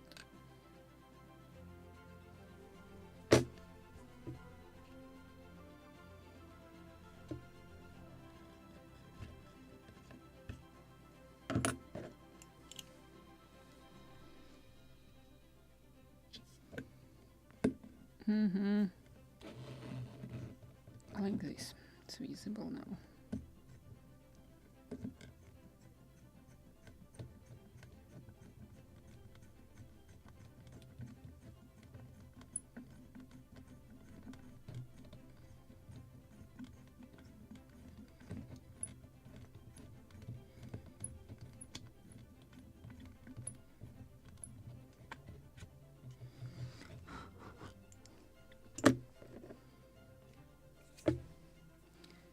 So let me try now. Just need to shorten this piece of wire.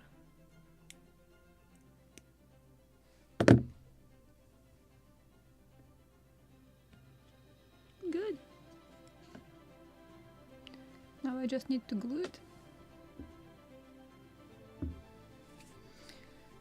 So this is what I will do. Where is my glue? Cup is glue. It was here a moment ago. Come on. Oh. Oh, it's properly hidden. Properly hidden.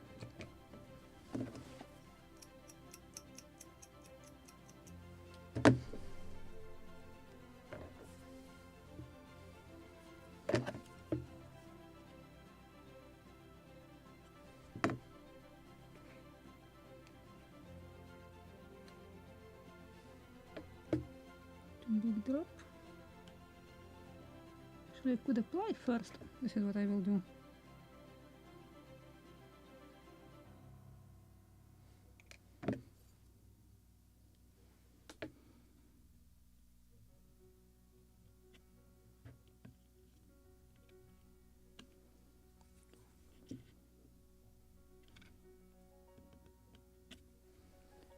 good. Now second one. And I still need to apply another layer of white paint. Oh, where is it? Oh, right here.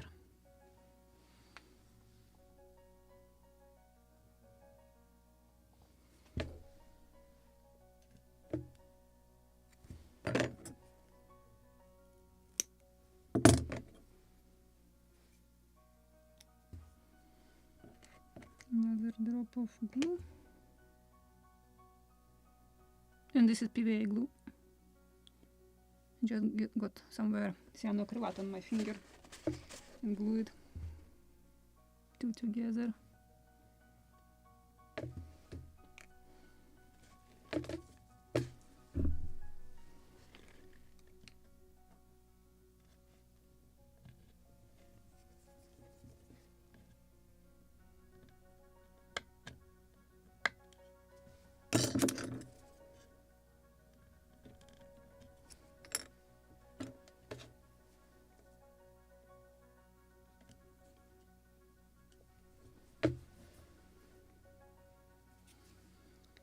And the third one.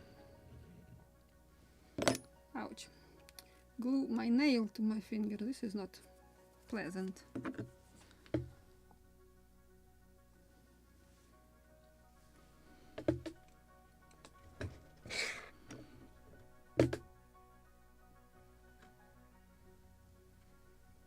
Okay.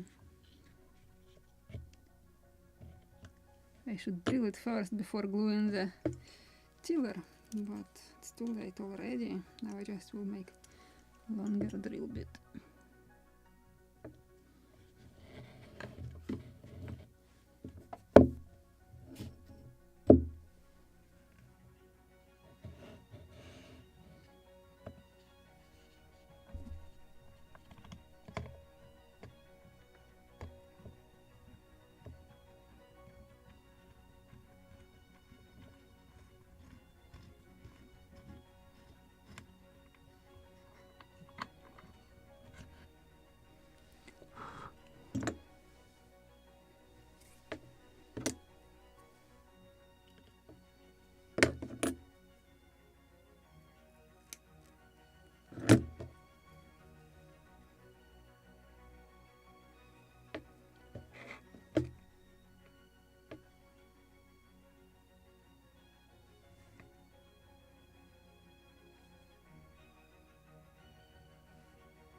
This is my favorite tool.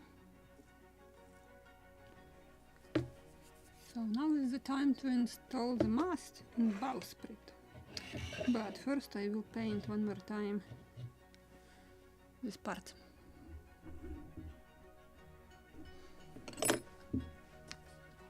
Only with thin paint.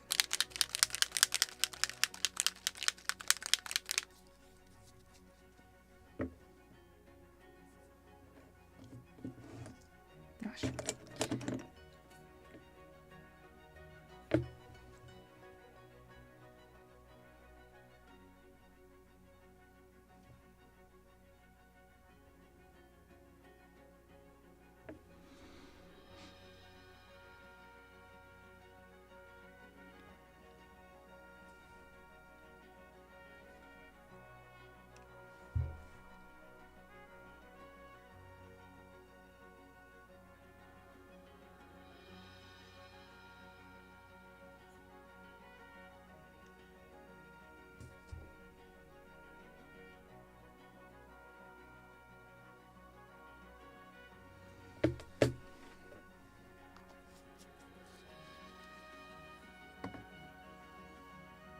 Water to wash it, and also clean what I have spilled here.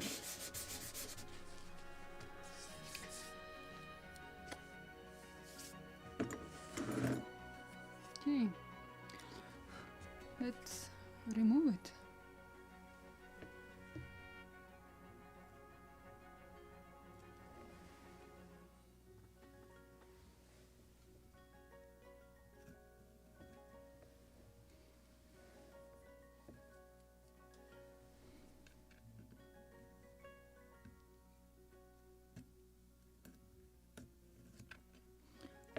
Good job.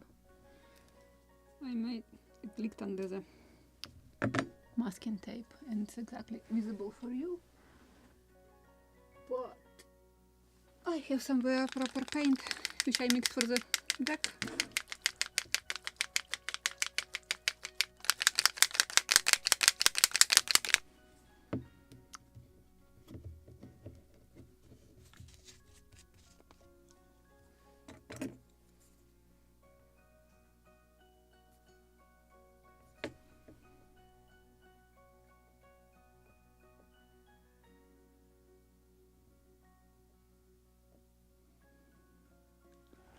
Oh, my bowsprit.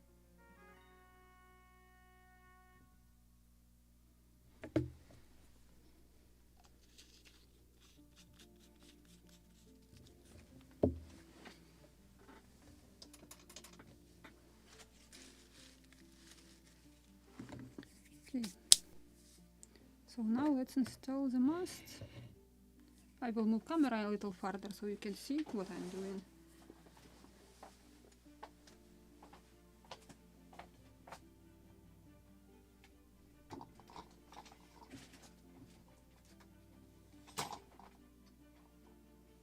Oh, and actually I forgot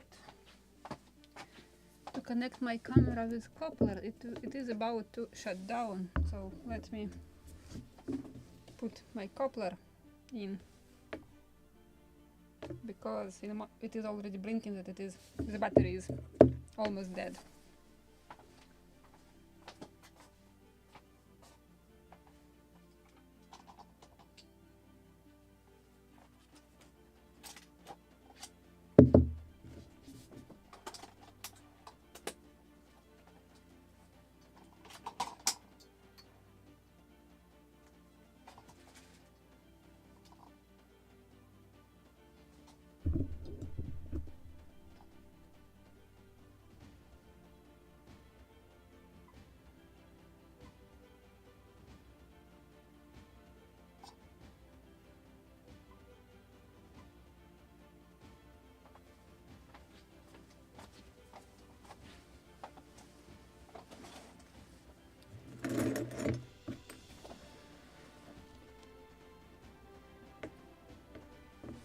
So, the mast.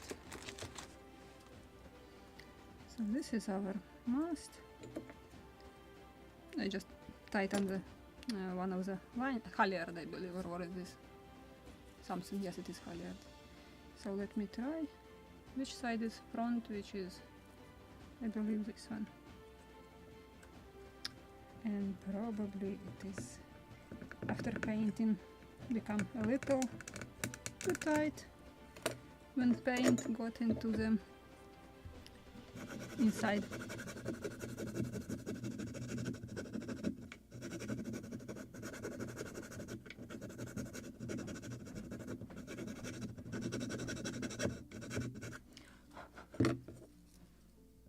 How about now?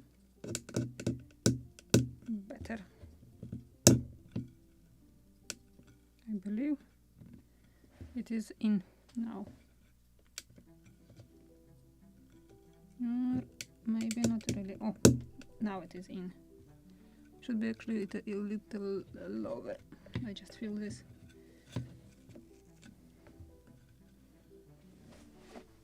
Need to measure how deep it is, but sounds like it is right now. So the mast is in. The only what is left is the bowsprit. And for the bowsprit, I maybe will install a pin.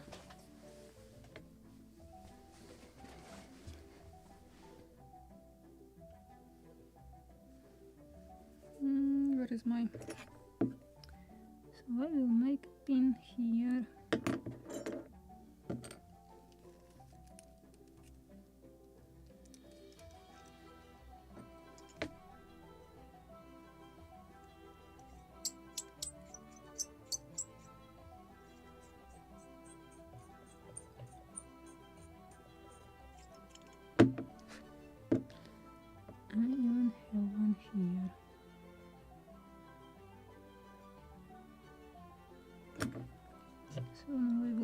it on this side.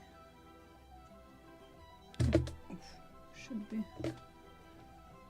perfectly properly centered.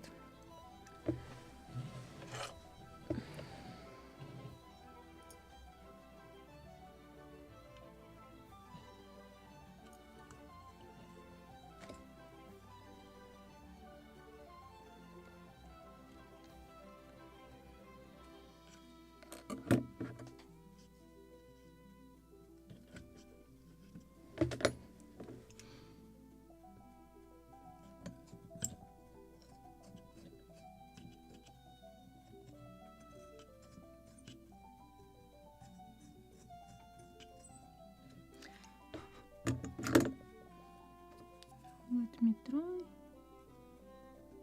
just deeper, a little at an angle.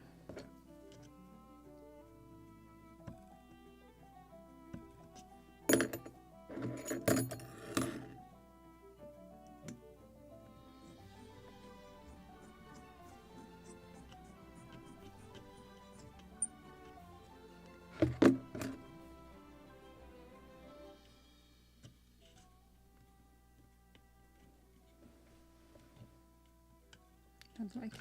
I will use a bigger diameter because something isn't right.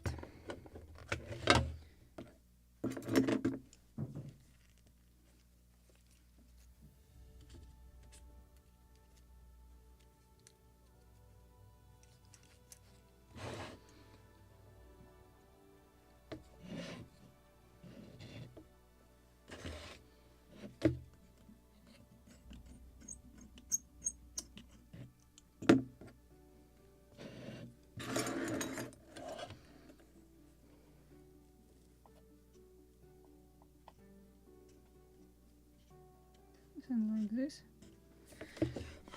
But I also want to glue it to the deck, so I will scrape a little paint here, because this is the only what will hold it in proper position.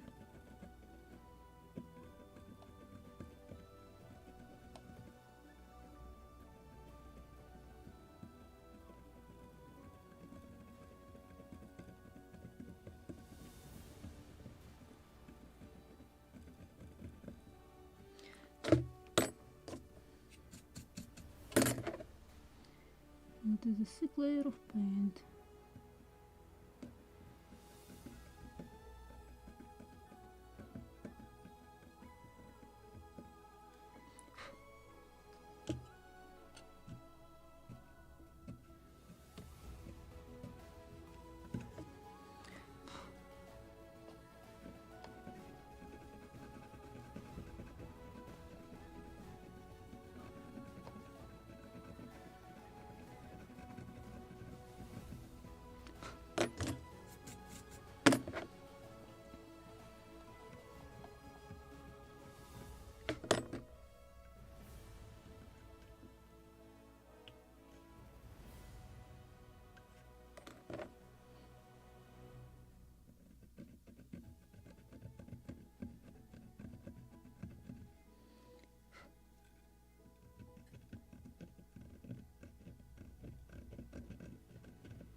Something like this.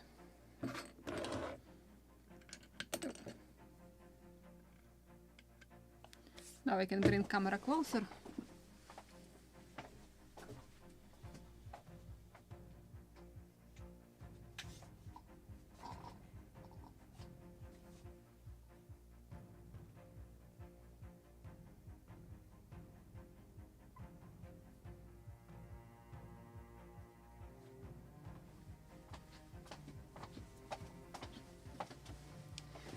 And I will need a drop of PVA, fresh drop of PVA, because this one is dried already.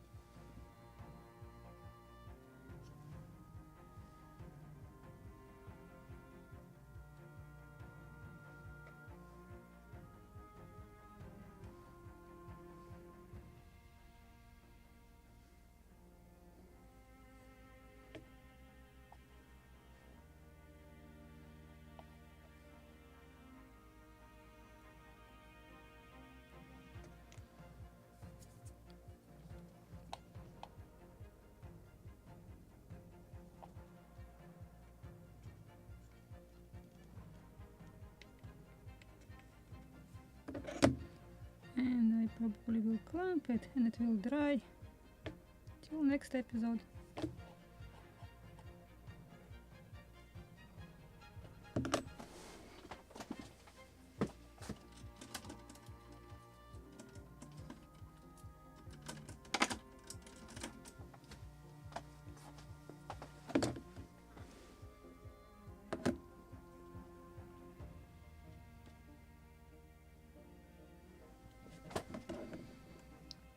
Wanted to make it properly centered,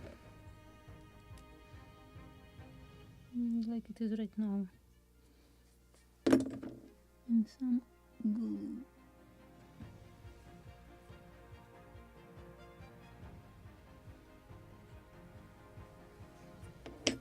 Good.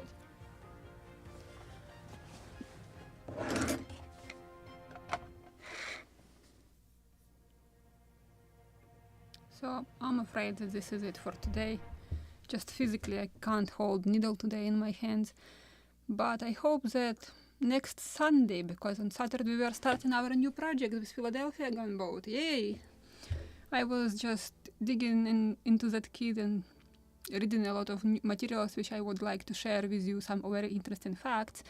So I'm just excited to start next project on Saturday. But on Sunday we will continue working on this little boat, because I still need to sew in that boat rope and rig few blocks. So maybe I will rig blocks first, and then second half of the live stream I will we will be sewing sails to the end. This is what I'm saying already, fourth episode. But I have to do that. Doesn't matter how boring it is, it should be done. And I think this is it. If you have any questions, I'm ready to answer them. Just let me check also what I have missed in the chat.